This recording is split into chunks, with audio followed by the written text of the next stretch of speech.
xam ne tappale mënatu cee ne suul mënatu ci ne xam nga amoon na temps am na ci kenn ki gën a siiw ci ñoom ñu naan il est séronégatif ñu ne waa d'accord baax na ci kaawam laa bëgg ñëw waaye bañ ko gëstoo temps yi xam nga expertise day am mais le magistrat instructeur bu day xelam dal c'est réellement passé parce que ñu bëri ci askan mbir mi ump na leen te comme yow dossier bi da nga ci am taxawaay vraiment léegi sax ñu tooñ la Mame Matar Gueye borom liste bi waaw xam nga dafa fekkoon sax le cas Ndiaga Seck ma doon xuloo régulièrement ci réseaux sociaux yi léegi bàyyi naa ko sax parce que c'est une perte de temps da ngay xuloo ñoo xam ne voilà waaw cas boobu laay wax dafa fekk ni cas yi fi am yëpp parce que cas yi amuñu le même jour y a eu d'abord le cas Pape Diallo cas du borom la nuit du Mbassin la ji Dramé ak le banquier la Mamadou Lamine Dieng si ñi siiw ñooñu lañ njëkk a teg loxo waaye xam nga après ñoom ci seen bopp à cause de en raison de la pertinence de ceux qui sont chargés de l'enquête ak tamit de la pertinence des experts de la division de la cybersécurité bu commissaire Djidiack Faye voilà enquête bi dem na ba ubbi yeneen i bunt ñu daal di entrer en voie d'arrestation d'autres personnes il s'y ajoute que ñoom ci seen biir dañ doon weerante loo tax nag cercle bi di yaatu muy yaatu ba ñu jàpp ñi ñu jàpp yëpp waaye nag bu ci cas bu ci am mais Jamra librement ndax ñun kenn moomuñu dañuy waaw dañuy toog ci dañ leen di guerre dañ leen di financer looloo ci gën a tuuti daf ko orienté dafa bañ diw waaw kenn moomuñu dañuy toog naqarlu d'abord kaaw Pape Cheikh Diallo parce que il animait l'émission religieuse la plus célèbre du mois de Ramadan ñun naqarlu nañ loolu ba j'avais même cité l'article le chapitre 63 du Saint-Coran muy suratul munafiqun nga xam ne ci la yàlla di rëbb ñi nga xam ne dañu am un masque qui n'a rien à voir ak nañu mel ñoom intérieurement noonu la ñu naqarloo ka nga xam ne il était censé donner le bon exemple te nekk foofu ca RTS di Biram Bigué naqarlu tamit le cas de Kader Dia te wax naa la sànq woon na Bougane di ko masulu ndax moom tamit kenn foogee kaw koon rawatina sax moom ci chroniqueur yi gën a xeen Jamra ci la bokkoon ndax yàlla bi nga xam ne kenn daxu ko atte extrait vidéo mu ngi sama page Facebook jour bi mu wanee une virulence terrible dans ses chroniques contre Jamra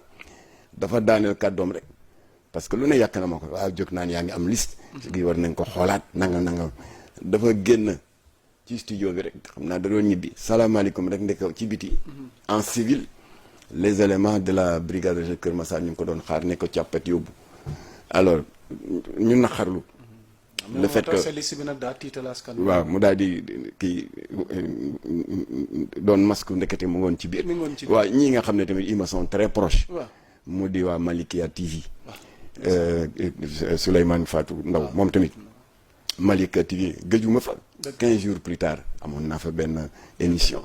c'est des gens très sympathiques foofu tamit ba ma yëgee ne ñoom tamit ils ont été éclaboussés Jamra daf ci def taxaw seetloo naqarlu que ñii ndekete ñu ngi doon wéyaale loolu comme si de rien n'était man naqarlu ko waa léegi Ndiaga Seck mooy kan ba kaawam bu jibee Jamra waru cee wax waaye naka laa ne salaamaaleykum Ndiaga Seck rek mu am une horde de njéeréer ku gën a réew sa morom nga ne kii envahir toutes nos plateformes. au nom de quoi noo dundee l'épisode Ndiaga Seck yàgg ngaa dénoncer ngóor jigéen. yàgg ngaa wax ñi ci bokk. liste bi moom nekkatul débat am na wala amul. voilà ndax def nga ci li la ci war yóbbu ko fa nga. te pareegul gaa yaa ngi ciy liggéey ba tey Mamatar liste bi ñu ngi ciy liggéey ba tey. pareegul parce que wax naa leen rek. Ismaïla xam nga bi kii génnee Pape Cheikh Diallo génnee. waaw ak Kader. waaw ak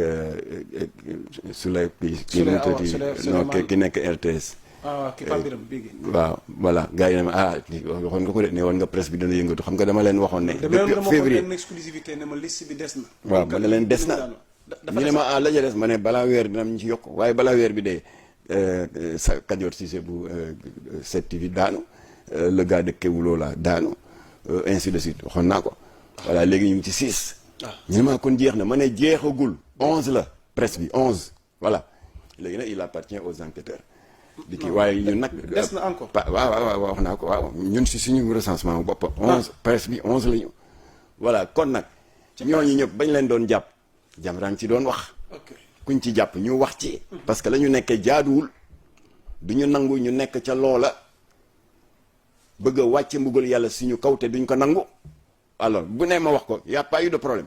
ñoom ñooñu sax ñu nekk ci naan waaw lii moom dafa war a jóg. waaye Ndiaga Seck mooy kan ba tuuram jotee Jamra wax ci na mu waxee kaay ca des ngeen di rey seen bopp ci réseaux sociaux yi ba pare nag avec une maladresse ridicule naan waaw ki nga bëgg a gaaw wala xam nañ ko ma ne ko yéen a ngi tilimal ka ngeen di junj kan la ñu bëgg a gaar wale xam ngeen Jamra di wër-wërloo ñun ndéem xeex nañ ñu leen gën a réew fuuf gën leen a dangereux mu di la loge maçonnique de Dakar. Parce que franc-maçon yi souvent tout le monde le sait mais ça dépend des branches dañu connecté wu avec des organisations criminelles voilà kon ñun bu ñu amoon ku ñuy ragal entre franc-maçon ak góor jigéen xam nga góor jigéen moom làmmeñ bu ñaaw rek la am ak saaga ak tamit bàjjunu góor jigéen yu ndaw yi nekk ci réseaux sociaux yi di leen défendre voilà ñu ne c'est des organisations criminelles bu ñu amee ku ñuy ragal raykat yi nit yi non alors kon nag jaaxalu leen ñu kaawu Ndiaga Seck ni ñuy waxee kaa yi ci def dinañ ci wax ba pare nag di veiller à ce que benn dossier ñu bañ ko suul ndax am na ñu ma interpellé mais des gens yuy dox xel ak yar waa grand ñun de ñuy jaaxal cas bi daal ni ñu daan dégg le procureur Saliou di ko nekk à la pointe du combat sur les autres cas yi nga tudd ay Pape Cheikh Diallo Birame Bigue Diop et cetera waaye dañu gis daal kaawu Ndiaga Seck dafa mel ni daal dégguñu ci Kër Massar waaw ma ne leen c'est une bonne question waaye na ngeen xam ne xëy na le procureur Saliou di ko daf ci gën a ràññeeku rek dans cette œuvre de salubrité publique mais il n'est pas le seul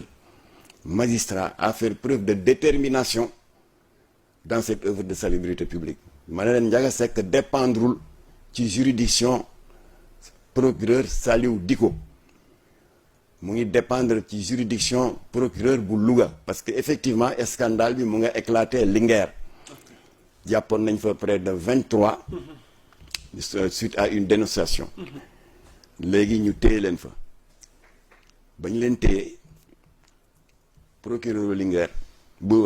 Louga moo jox ndigal le juge d'instruction bu Louga mu xaatim kayit gu ñuy wax délégation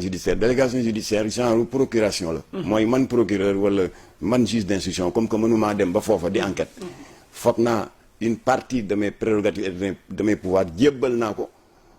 aux enquêteurs de la police et de la gendarmerie alors mu daal di jël délégation judiciaire boobu jébbal ko au commissaire urbain de Linguère ñooñu ñoo def audition yi def yëpp ba ñuy def audition yi nag déglu leen bu baax li waral ngeen comprendre affaire u Ndiaga lu tax kenn traité wu ko fii ba ñu def audition yi ñu gis ne am na ku manqué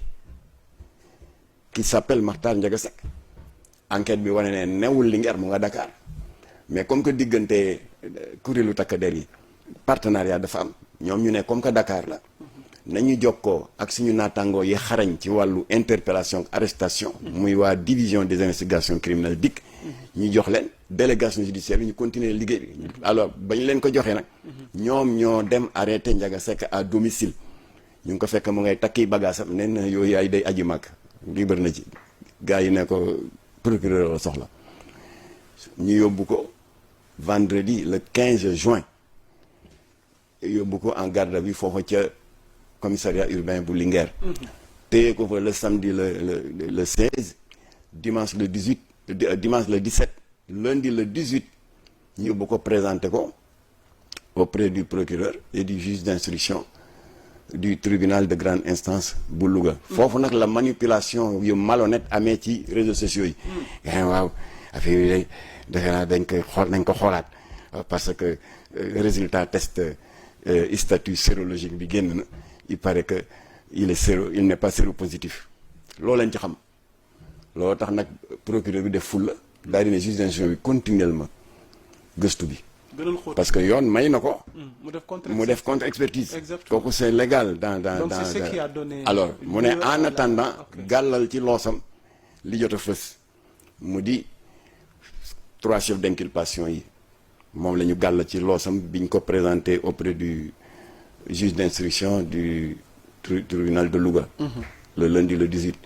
mu di acte contre nature. ñaareel ba association de malfaiteurs. ñetteel ba collecte illicite de données à caractère pornographique. En attendant contre-expertise di am. waaw contre-expertise nag am na.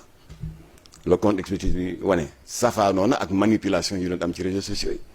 nañu bàyyi cette façon de faire nañu respecter les enquêteurs ñoom la ñuy def xam nañu ko defuñu xaaj ak seen. voilà Jamra nag amul kenn ku fees suñu bët ci manipulation sos ak yàq der lépp lu ñu war a wax dañ koy wax ak ku mu mën a doon. nettali naa leen léegi As John baayam suma xarit la kaam dama ciy wax baayam mu ngi tudde Mbay John. mu ngi dëkk fii ci Thiès. macha allah. bërka démb la ma wax sax ne ndax carte de membre 2026 Jamra yi génn. foo ci toll. voilà ma ne ko dafa jeexoon léegi ñu ngi defar yeneen mu ne daal bu loo bi ñëwee nga jox ma sama gars yaa ngi koy laaj fii ci Thiès. bàyyu As John la As John jàpp nañ ko. alors léeg-léeg bu demee.